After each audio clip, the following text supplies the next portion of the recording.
everyone. My name is Lisa Burns, and I am the Program Manager for Aspire.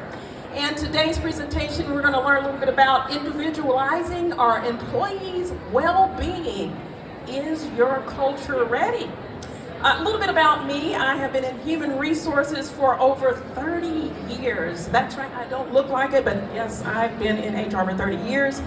Recently was the Vice President of Human Resources for Delta Airlines Global Services, where I oversaw the diversity, equity, inclusion, health and wellness, talent acquisition, HRS, all kind of great little things in human resources, right?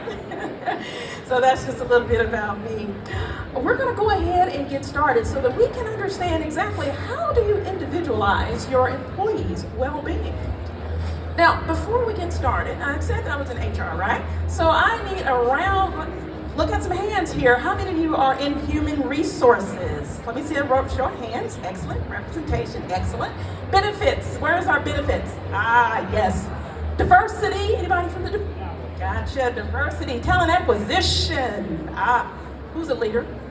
Who is a leader in my group? Yes. Nothing like being a great leader, right? All right. So no matter what area you're in human resources, benefits, diversity, equity, and inclusion, you know, we all have to wear many hats, don't we? Just a plethora of hats. Let's take a look at that now. We have been in COVID times, haven't we? We've got a lot to do in human resources. We've got to take care of some leave policies. We've got to determine whether or not we're going to wear a mask. If we do wear a mask, what kind of mask? Does it need to be material mask? We don't know, do we? Okay, we're working with OSHA, aren't we, huh? Airborne pathogens. We become doctors, right? We've got to figure out what does this mean when we talk about COVID? Benefits, accommodations.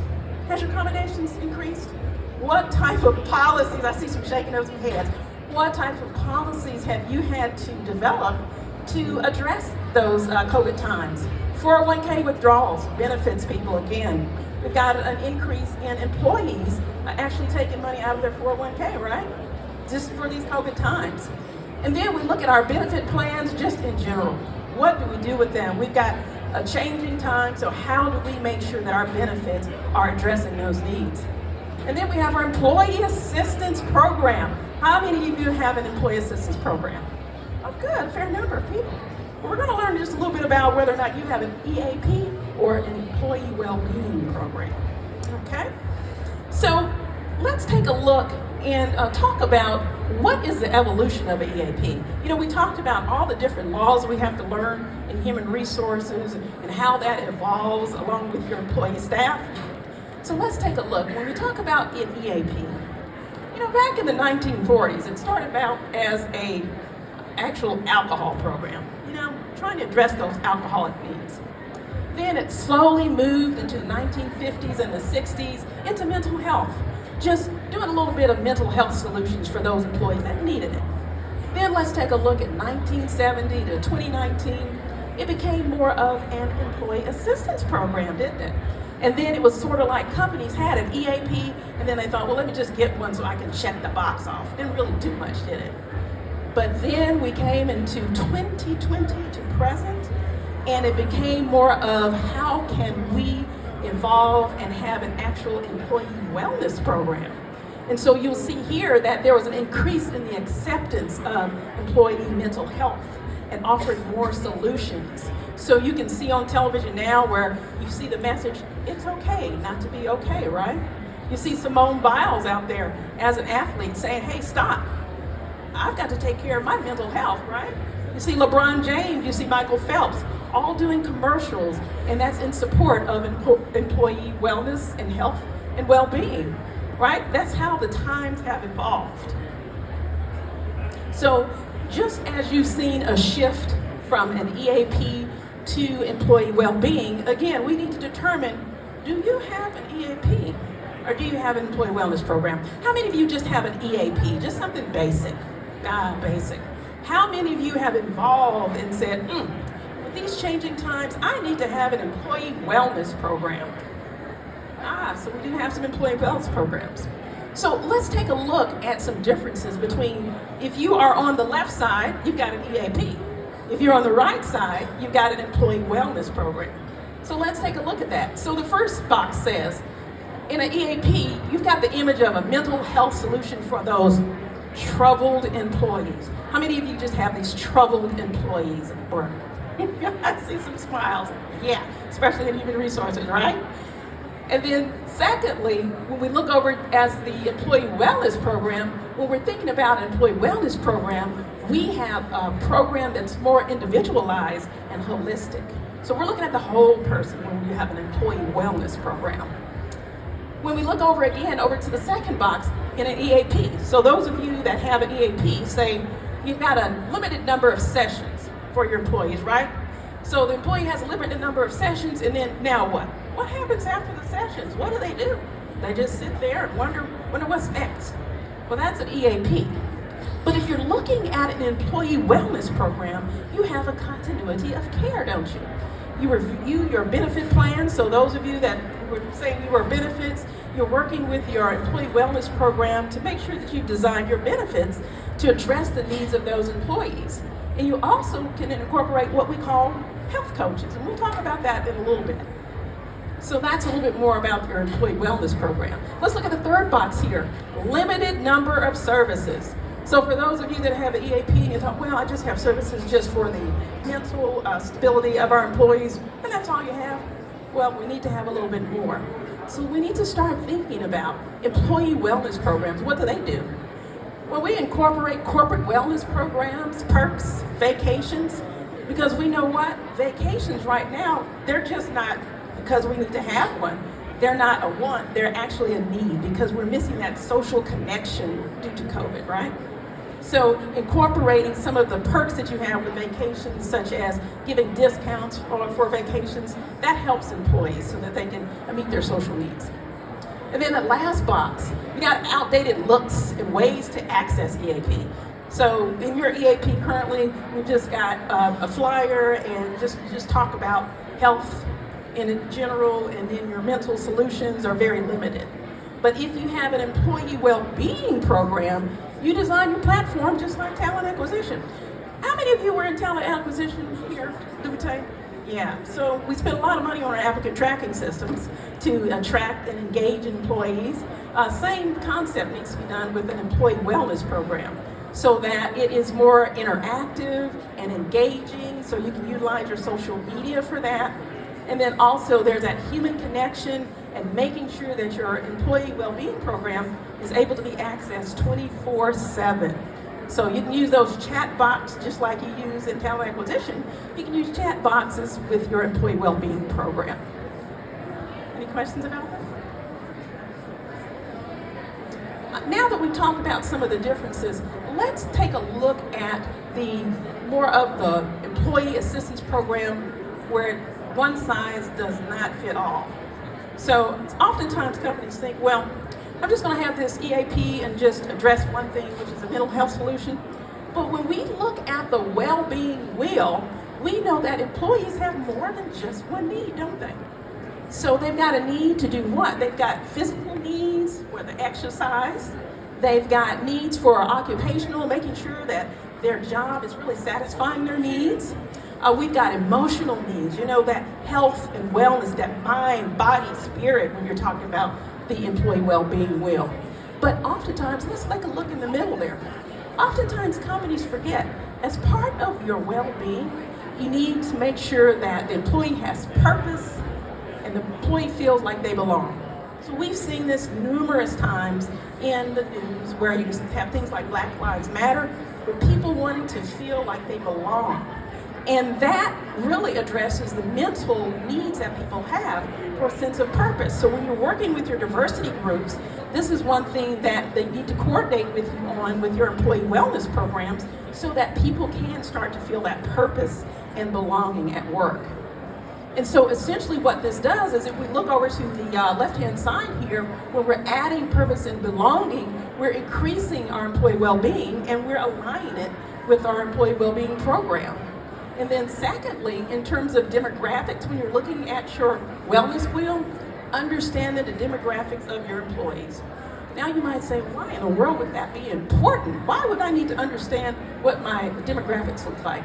Well, you certainly want to strategize on your employee well-being program so that you present services in which that fits their needs. So when you look here at the second box, we want to make sure that we have access to immediate care for the employee. We want to make sure that we tailor our program to fit the needs of the employee as well. And then lastly, that mind shift. Just like we talked about earlier, where there was a shift in the evolution of EAP to employee wellness programs, you want to make sure that you have a mind shift to create an employee well-being experience. Again, we spend a lot of time in talent acquisition, creating that talent acquisition experience. Well, why not do the same thing for your employee well-being programs?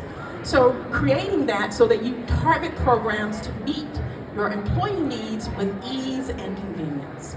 So now you might be saying, well, Lisa, you've got on here meeting the needs of employees with convenience. What does that mean? What does that look like? Well, let's talk about that. We all know that we have discussed it time and time again. I know you all have had other presentations where we talk about the Great Resignation. So here it is yet again. That job burnout. There's so much in the world going on that people are just confused. They don't know what they're doing. They need help. So what are some of the services that we can offer?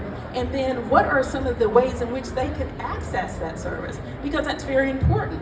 So number one, when we talk about counseling and mental health support, what does that look like? So here we have local in-person counseling, so that you have that one-on-one with that person that may need some needs. We have telemental health options, so making sure that they're able to access telemental health. And something that we do is actually on-site counseling. How many of you, for your EIP program, have on-site counselors? Anybody? Yeah, we have one. So these are some additional things that you can incorporate in your employee well-being program. Also, immediate access to a counselor with no appointments. What we have in our company is what's called Talk Now.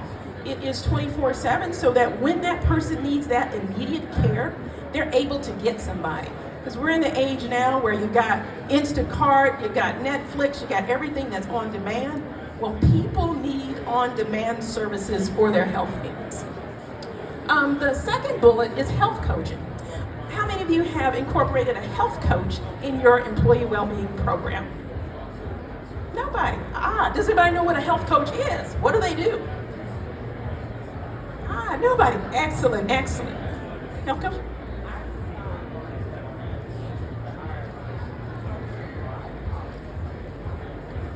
Okay. Yes, it is something similar to that.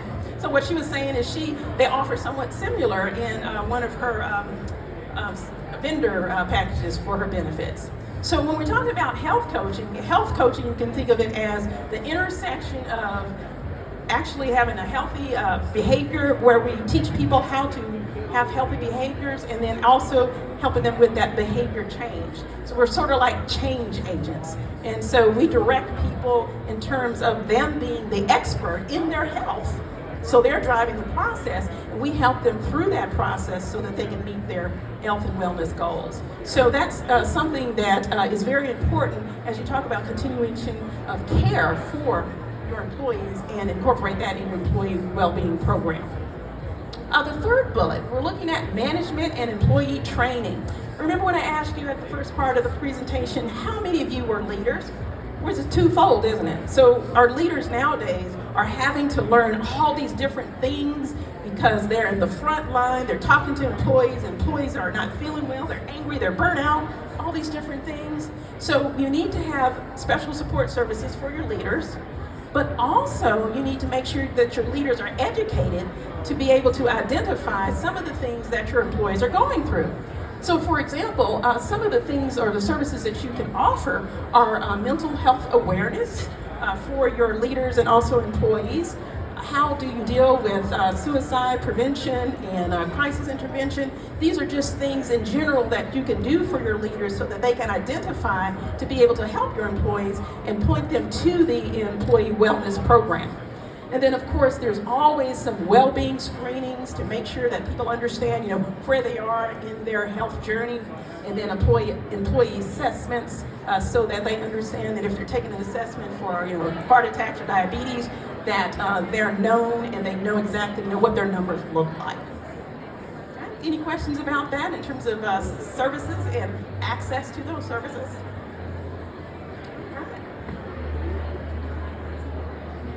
All right, so as we conclude our presentation, when we talked about diversity and benefits and human resources, we know that we have to work as a team in order to make sure that our employees are taken care of, don't we? So when you look at this statement here, it's very, very important. Employee well-being programs foster an intentional and compassionate environment that meets people where they are. And it's the same concept as health coaching, meeting people where they are so that you can help them. So when you meet them where they are, you're allowing employees to be the most authentic version of themselves. That's all we want in diversity, equity, inclusion, isn't it? To be their authentic version of themselves. So by prioritizing employees' well-being, we are creating a foundation and an environment where everyone can thrive. So that concludes my presentation, and now if you have any questions about employee wellness programs, I can certainly answer those, but I wanted to make sure that everybody had an opportunity to determine whether or not they've got an EAP or an employee well-being program. Questions? Okay. Oh, we got one question, yes. Have you seen a trend in companies moving from EAP to wellness programs? Okay, what's your question? I'm sorry, have you seen a trend in employers transition from EAP programs to wellness pre or post? So her question is, have I seen a trend in programs transferring from EAP to employee wellness programs post-COVID or pre-COVID? So post-COVID is when you saw the increase in employee wellness programs. So what I mean by that is, of course, when COVID hit, people were thinking about, I got an EAP program, it's part of check the box. But now that there's so many things happening in society, and along with understanding what employees' needs are, they've now developed it now where they're fostering more inclusivity with diversity. So they're moving toward an employee wellness program so that they have more of a holistic approach to an employee well-being program.